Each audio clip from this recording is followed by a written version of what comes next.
What's up, friend? My name is Matthew Dale. I'm here to help you play better, sound great, and understand more. And thank you for joining me on this second installment of creating a gig-ready preset on your Fractal FM3, FM9, FX3. In these first two installments, we are starting with the FM3. Last time was just the 3 switches on the front and our tones, controlling all of our tones, like 90% of what I would need on any given cover rock gig. Today we're going to be expanding things with, let me grab this guy over here. We're going to be expanding things with a little dual foot switch. Now, I have a video where I actually make one of these from scratch on my channel. They're a fun little project if you are somewhat experienced with soldering, or even if you want to just get into soldering to make your own cables and make your own pedaled sort of things, musical devices, whatever. This is a great little thing to kind of get started with because it's super simple. It only costs like maybe 20 bucks. I did get a little bit of some gripes on that, you know, some people could find something for cheaper or buy something for cheaper. You know what? Like, and that's cool. That's fine. If you want to find something for cheaper, you certainly can. But this is an aluminum enclosure. These are really good switches. So that, and this is a Switchcraft jack. So this is actually a pretty high quality product. It's not even, well, you're producing it. I produced it. It's a pretty high quality sort of thing for not that much money, and it's kind of a fun project. So I have one of these, another one that's actually in a bigger like pedal enclosure. This is like my grab and go, my small one. If you do want to learn how to build one of these, you can find it. I'll link that video in the description box below, and you can build one of these. I've already got my other one set up, like I said, and we're going to use that and an expression pedal, just to kind of expand things out a little bit for our preset. So let me show you what we got so far. So here is what we have so far in our gig-ready preset. Here's our clean tone. Our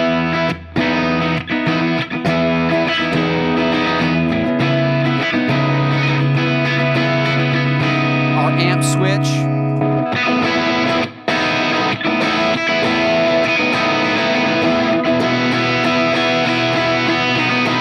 Our drive.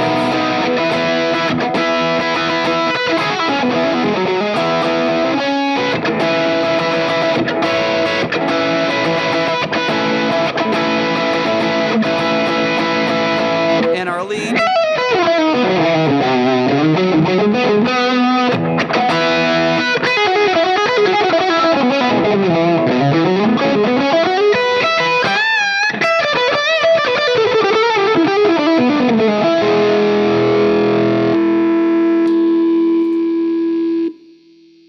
And our vibe.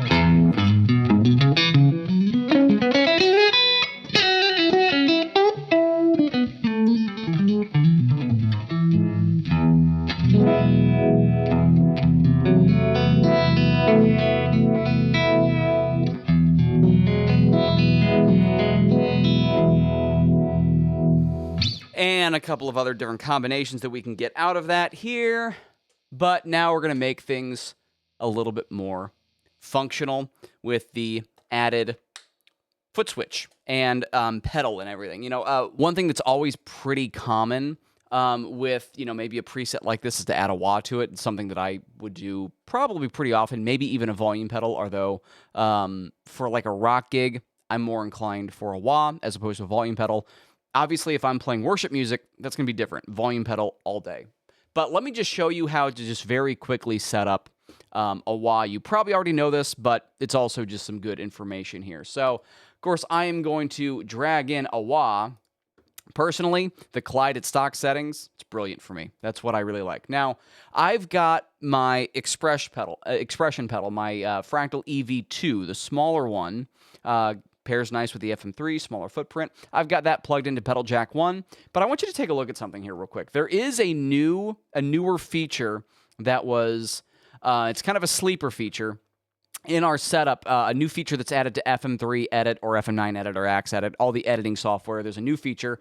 We have our MIDI remote tab in here now. Kind of a sleeper thing. Not super exciting unless you're me who gets really excited about this, but now I can go into this and actually edit this on the desktop editor, which is nice. If I go into external, you'll notice my external control, external 1, is mapped to pedal 1 on my FM3. Same thing on my FM9. Its external control is mapped to pedal 1 on my FM9. However, on the FX3, I have external 1 mapped to FC controller pedal 1 because I always need some sort of control when I use my FX generally, and that controller is usually my FC6 that's down here. I do this so that anytime I have a wah block or any block that I'm controlling, like I want to adjust this, if I go up here and I select not pedal 1, which I could do that still, but if I do external 1, this makes it so that my preset is very plug and play, very drag and drop with all of my other devices because of where external 1 is mapped to. I don't have to go in and redo like FC pedal jack number 1 for the FX. I can just leave it there. So something that's kind of a nice benefit there. Now, auto engage, I like to have toe down, so the off value is going to be around 95%. That's going to be toe all the way up. And auto engage, I generally like one of the position settings, usually fast position. So this is going to engage very quickly when I move off of that toe position. So here it is on the floor here. Adjust my microphone. And you can, so just watch the control knob here. It's engaged, and then it's off. Generally, what I do if I'm playing, I'm not always slamming down into the toe.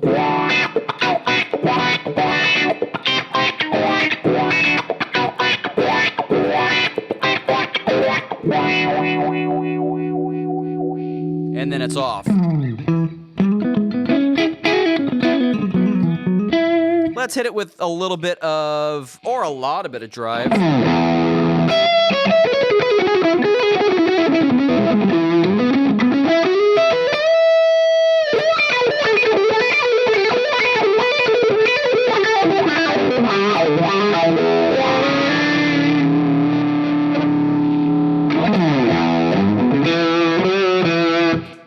And that is staying throughout all of our preset changes due to the nature of how we have this set up.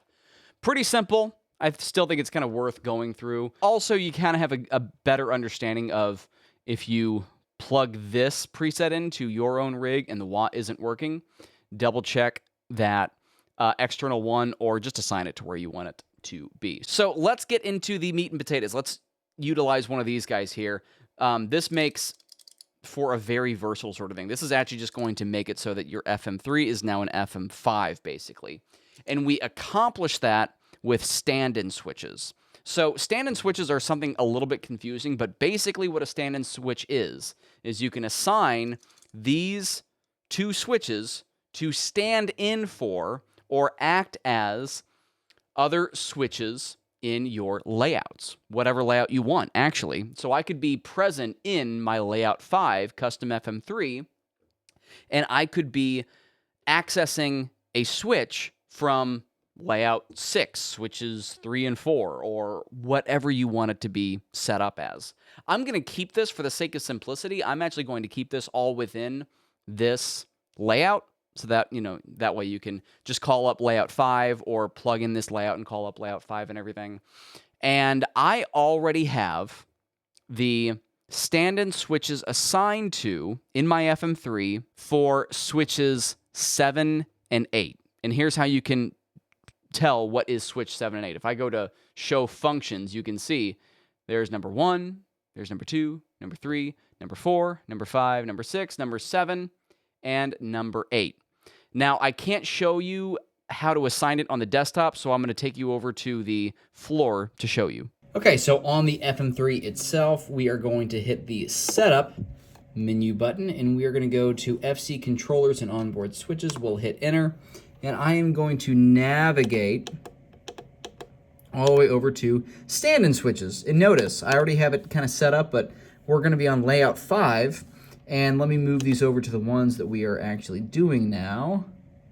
And we're going to be doing switches 7 and then switches 8. And we'll assign those for what we need them to be. Now that we've made sure that this switch is going to behave the way we want it to behave, let's add a couple of things into our preset here. First things first, I'm going to just do this with a couple more effects. We get a little bit more effect versatility out of this. So I'm going to call in a few more effects. I am a sucker for rotary. I love the rotary effect in our Fractal ecosystem. I'm going to pull it up here, rotary 1, and I am going to call in my go-to Leslie out of my block library, which you can grab for yourself over at matthewdale.com/blocks, or follow the link in the description. This has our rotary over at about 3 hertz or so. I kind of like that. I'm going to do something a little bit different than what I generally would do. I am going to, sometimes I would just copy channel A to channel B and move the rate, but I also want this to be active on throughout my scene. So I want to use the scenes ignore function here, so that way, if I'm already playing a Leslie sound, I can keep that through my clean tone and my drive tone, not have to like keep engaging it or disengaging it in every single scene. So I'm going to use scene ignore for this. And then that means I'm going to assign a controller for this guy here. So let's go ahead and do control switch 2, since I believe we already have 1 active. And we're going to be right around that 3-ish hertz mark. And this one's going to be real slow, like, 0.6 or something. The damping is already going to be controlled kind of within the effect block. Like, we'll hear it update. And I think this should be pretty good then. Let's go ahead and hear what this sounds like. Now, over on the switch side of things, let me get my other effect called up before I get too crazy here. Let's go ahead and pull in another delay, and let's do like a dotted eighth delay. Anytime I typically do a dotted eighth delay, I usually want to go for like a very, digital, very pristine sort of effect. So I'm just going to leave this in digital mono. Let's go ahead and assign dotted eighth delay here, and that is all good. Now, I'm not going to adjust my right post delay. We're going to keep this probably around, I think I'm going to keep it around 15% because we want those repeats to be very, I'll do scene ignore on this too. We want those repeats to be very present in our mix. So now I'm going to go back to FC Edit. Remember, my stand-in switches, my switch is controlling 7 and 8. And let's go ahead and write a couple of per preset overrides for those effects. And number 4, we're going to do effect. And this is going to be bypassing the rotary. So we'll do rotary 1. And I like to name it for what it is. It's our Leslie. And over here, we're going to control a control switch number 2. Let's have this on latching. And this is going to be what is generally called the break, the Leslie break. Good, that one's done. And let's go over to our delay. And now, effect, we're going to go down to delay bypassing, delay number 2. And this is our rhythmic delay, so I might say RHY DLY. Rhythmic delay, something like that, just so I know what's kind of going on when I see it pop up on the screen. Great, so we have our per preset overrides going, number 4, number 5, and now these are already assigned for our stand-in switches. So let's go ahead and hear the rotary. Here's what it sounds like.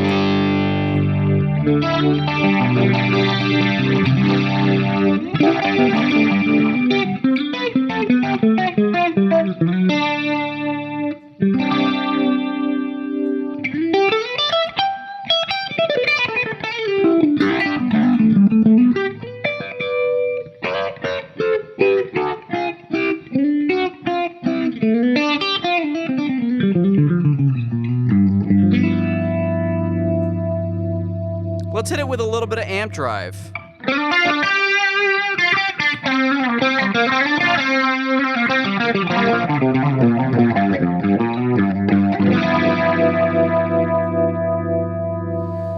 And what's nice is as I go between those two different scenes, that rotary stays on, which is what we want. That's why I did it on one channel here, and I could utilize scene ignore. Let's go ahead and turn it off. Let's listen to our dotted eighth delay repeat. I am still on the drive channel.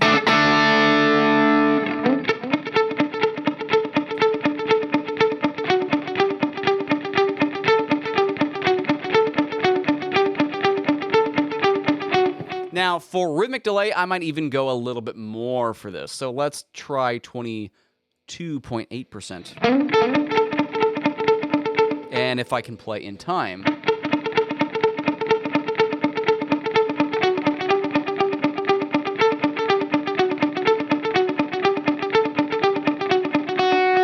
Clean.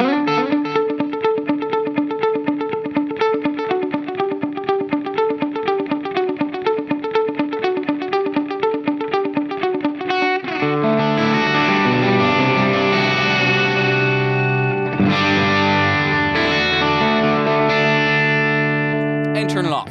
Nice and simple.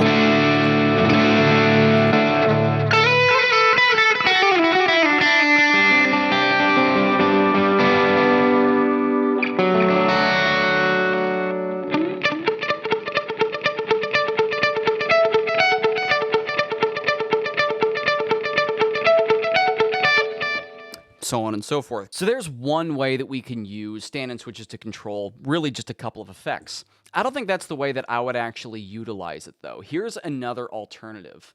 I'm going to leave my per preset override 4 and 5 here, but I'm going to add a couple more to 11 and 12 here. So check this out. I'm going to go up to per preset, and let's do per preset number 6. I am going to do a couple of view buttons here. I want to select view 1 on 1, and then on the next one, I'm going to select view, I believe it's 3 that I want to do. So select view 3, that's it. I'm going to move these over here, and I'm going to put these on 11 and 12. And not per preset 11. 6, I believe it was. Okay, and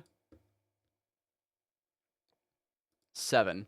And I'm going to update my stand-in switches to do this. Okay, so watch this on the screen now. I updated the stand-in switches to control these two switches 11 and 12. And now on the FM3, I'm bouncing back and forth between my like amp and my drive tone layout, where I have my amp control, my drive, and my lead, and this effects layout where I've got the Leslie, the rhythmic delay, and my tap tempo / tuner button. That's one reason you might want to choose this instead, because especially if you're doing rhythm delay, you can actually access just other layers at the tap of a switch as opposed to a tap and hold or anything like that. So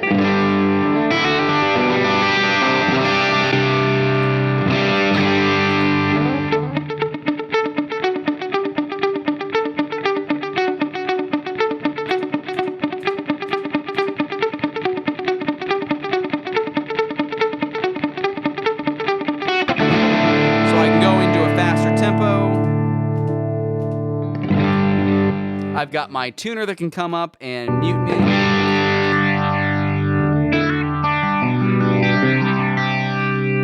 And I also have my scribble strips back, so I can always get a reminder.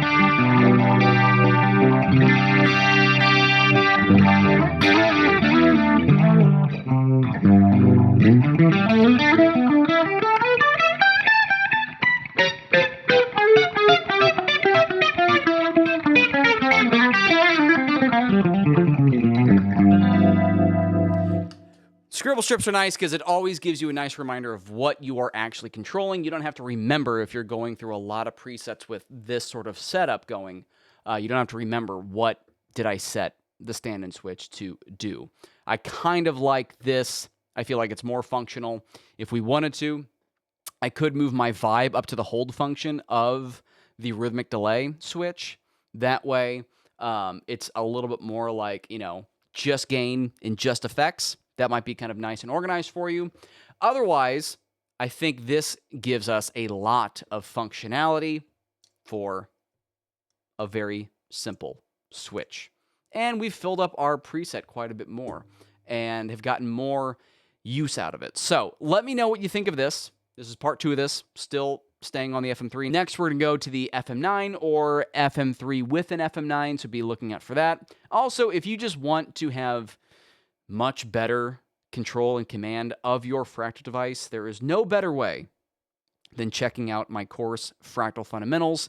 If you want to learn more about that, I'm going to put that in the, I'll link that in the description box below. You can click on that and learn a little bit more about Fractal Fundamentals. My name is Matthew Dale. I'm here to help you play better, sound great, and understand more, and I'll see you next time.